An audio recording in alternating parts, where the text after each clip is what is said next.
我都想講翻咧，就有關阿程翔先生話喺呢段時間係話，如果言論自由、示威集會自由咧係被呢個嘅警方打壓剝削嘅。咁呢一個其實係好清楚見到嘅。咁喺11號嗰陣時咧係清楚見到警方將個鐵馬推成20幾公尺外，唔俾我哋去行過中聯辦嘅。咁其實我哋社民連有成1000幾個會員嘅。咁但係出得嚟呢一個遊行示威係見證呢一個嘅示威遊行嘅情況咧，大概係200零人到嘅啫。我覺得實在係唔足夠嘅，所以我哋喺呢一度作出呢一個咁嘅討論，係話要用抗爭去睇清楚呢個遊行示威自由有冇被剝削打壓咧？咁係實在係要靠市民身體力行嘅，唔係話喺呢一度講嘅。因為我知道市民係真係驚警方係打壓，而家香港警方係唔係特區公安嘅。咁但係面對呢個打壓咧，我哋係無懼嘅，一定要係本着一個無懼嘅精神嘅。就算我哋係被拉，就算佢係告我哋係行為不檢或者係襲警嘅咧，我哋都要行出嚟。雖然我哋未必需要行到最前，但係我哋一定要施壓俾一個特區政府同中共中央政府，我哋表達我哋嘅不滿。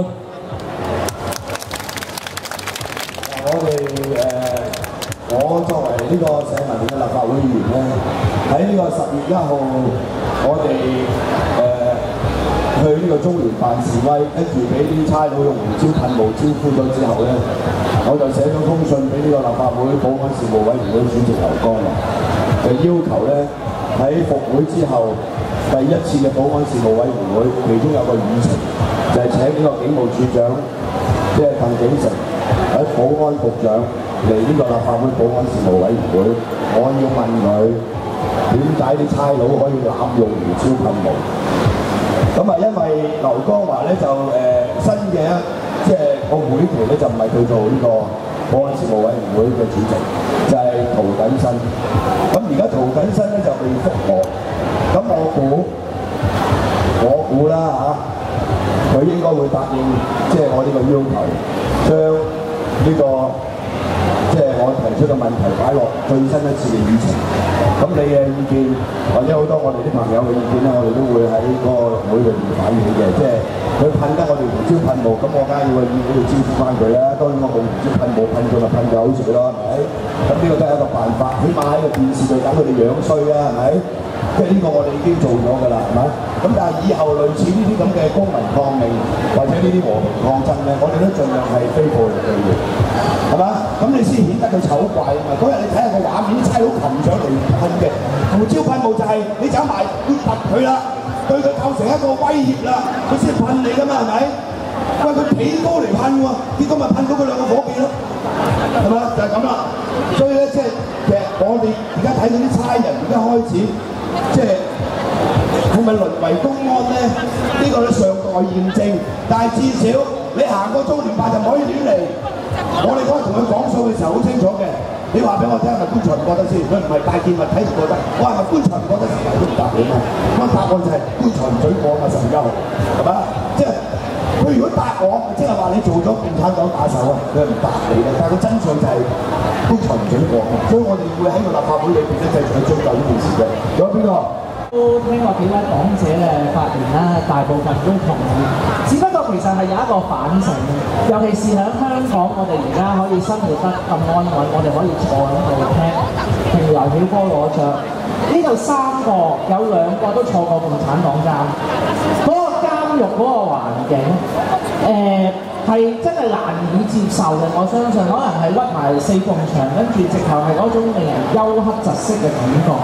所以我就想講一樣嘢，就係話，我哋當有啲人，即係呢度可能有啲係我哋支持者，有啲係反對我哋，人哋去為你哋爭取自由，要承受一個咁樣嘅代價嘅時候，你哋仲去笑佢哋嘅時候，咁我覺得亦都真係好過分。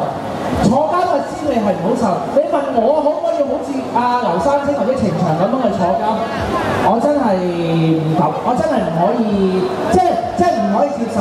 同埋你而家中國有咁多問題，官倒啊、貪污啊、嗰啲豆腐渣工程啊，咁其實就係話如果你中國有呢個民主法，你雖然都有貪污，但係如果中國有民民主化嘅時候，咁我哋可以我哋可以胡錦濤做咗衰攤佢落嚟啊咁樣，所以咁時間有限啦咁樣，咁我今日都講咁多，就係希望大家反省下，人哋咁做嘅嘢，你敢唔敢去做？我哋其實係好渺小嘅嘢，其實係咁多。